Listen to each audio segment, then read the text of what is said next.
Guys, welcome to a classic movie review of The Wizard of Oz. Incidentally, the 200th review on this channel and maybe the 2000th review of this film here on YouTube. But let's not let that discourage us. Let's chat about it and maybe look into why this is still being enjoyed by viewers of all ages 85 years and counting after it was first released. Now, The Wizard of Oz is undoubtedly in the running as the most famous movie yet made. It's one of a handful of rare jewels in the Hollywood crown. Think Gone with the Wind, Casablanca, Star Wars, The Godfather, films whose reputations seem to tower over cinema as a whole. Now, perhaps more cynical, miserable people may think that this is a load of old fantasy nonsense, complete with dated performances, old-fashioned music and high school project visual effects. And to those people, I would say, but that's mostly accurate. But I'd also say that in an age where almost everything that you've seen recently is probably a sequel, a prequel, a spin-off, or another trip into streaming service mediocrity, put your cynicism to one side and let's take a look.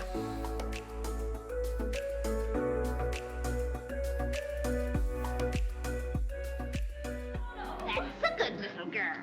I knew you'd see reason. I didn't do it. Can I still have my dog? No. The Wizard of Oz, perhaps the quintessential family film, a movie that's played on television around the world, and certainly here in the UK it's a mainstay of Christmas TV and has been constantly re-released theatrically, has had countless home video releases. Now let's just pretend for a moment that you don't know the plot and that it's the story of a young Kansas girl named Dorothy Gale whose little dog Toto bites the local misery guts Mrs. Gulch. Now this forces a distraught Dorothy to run away and bump into Professor Marvel, who pretends to see her Aunt Em upset through his crystal ball. This prompts a regretful Dorothy to hurry back home, but there's a tornado looming into view, a storm so fierce it will pick up Dorothy's farmhouse and dump it somewhere beyond her wildest imagination. Oh yeah, and that's just the first 20 minutes of this movie. And famously, of course, these first 20 minutes are sepia toned, a depression era drabness that mirrors Dorothy's boredom and sense of isolation. But as her storm ravaged house hits the ground, we get perhaps one of cinema's great moments of special effects work as she opens her front door and steps out from the sepia soaked interior of her home into the technicolor world of Oz. And this is still an amazing watch.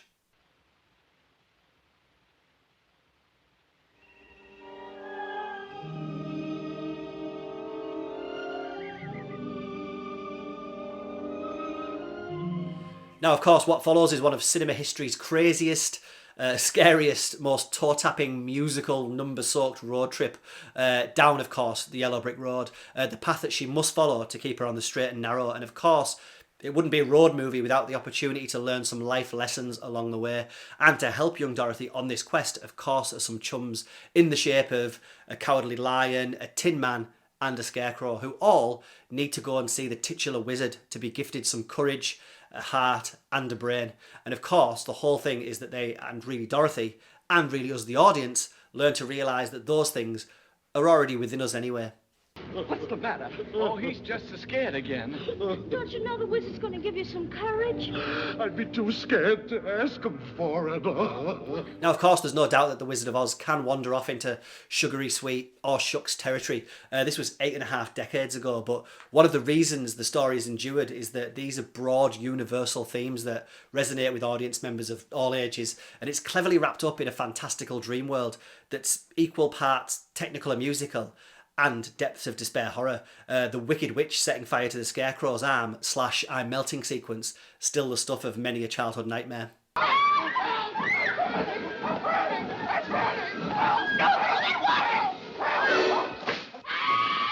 You cursed brat! Look what you've done!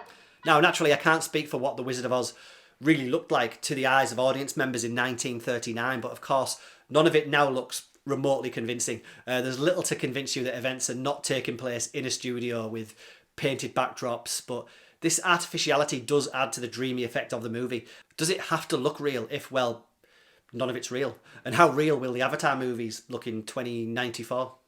So, The Wizard of Oz won Oscars for Best Original Song and Best Score, and Judy Garland won the Academy's Juvenile Award, which, if no one's aware, was a category that lasted between 1931 and 1960, where child actors would be recognised separately. Anyway, Gone with the Wind scooped all the goodies that year, including, of course, the history-making Best Supporting Actress Award for Hattie McDaniel, making her the first African-American to ever win an Oscar.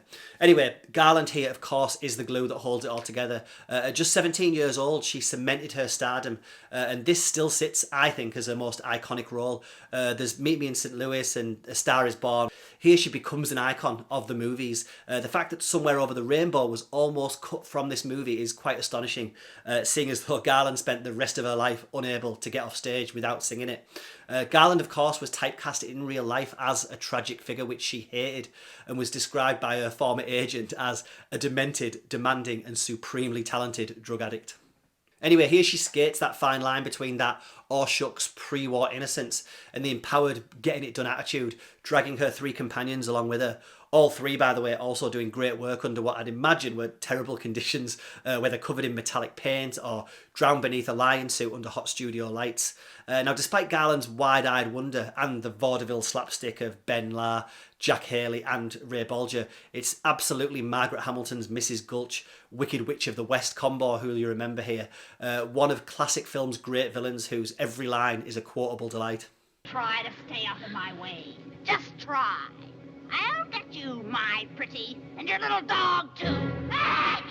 Now, watching all this back today, it's quite staggering how throw everything at the yellow brick road and see what sticks this all seems. Of course, based on the writings of Frank L. Baum, specifically his 1900 book, The Wonderful Wizard of Oz. And Baum would write over a dozen Oz books before he died in 1919. He was a supporter of the women's suffragette movement, and many of his works featured girls and young women as strong central characters. And when you look at this film, Oz is a woman's world. Most of the male characters here are just bumbling twerps. Still, it was early days for equality of any kind, as he also called Native Americans miserable wretches and championed their extermination, so there's that. What he would have made of his protagonist here, Dorothy, becoming a gay icon, and the film's reading is that of a young individual escaping the dreary confines of their black and white town to a colourful world of rainbow-coloured love and freedom, is quite funny to imagine. So The Wizard of Oz was directed by both Victor Fleming and King Vidor. Vidor shooting the sepia-coloured real-world segments after Fleming was called away to replace George Cukor as director of Gone with the Wind. What a time. And this really is a film whose influences are boundless. The ways it's entered pop culture are almost impossible to fathom. The behind-the-scenes stories are the stuff of Hollywood legend. Its songbook is still covered by artists today, and almost every frame of the film is instantly recognisable, whether you've seen the movie or not. Its legacy, of course, lives on in sequels, prequels, animated adventures and West End musical hits, themselves now adapted back into movies. The varying quality of these, by the way, unable to befoul the legacy of a film that's weathered decade after decade of changing tastes and trends both inside and outside of the cinema. Incidentally, if you haven't seen this, then you need to make sure you are stuck inside on a rainy or wintry Christmas or bank holiday afternoon. The songs and magic are still fresh, even if it isn't quite knowing enough, perhaps for today's young audiences. The Wizard of Oz was released as the Great Depression reached its 10th and final year, and a week before Hitler invaded Poland, a teeny tiny sweet spot where you could forget your troubles for an hour and 40 minutes and look up where the skies are blue and the dreams that you dare to dream really do come true. Go check it out. And think to yourself, there's no place like home. There's no place like home. There's no place like home.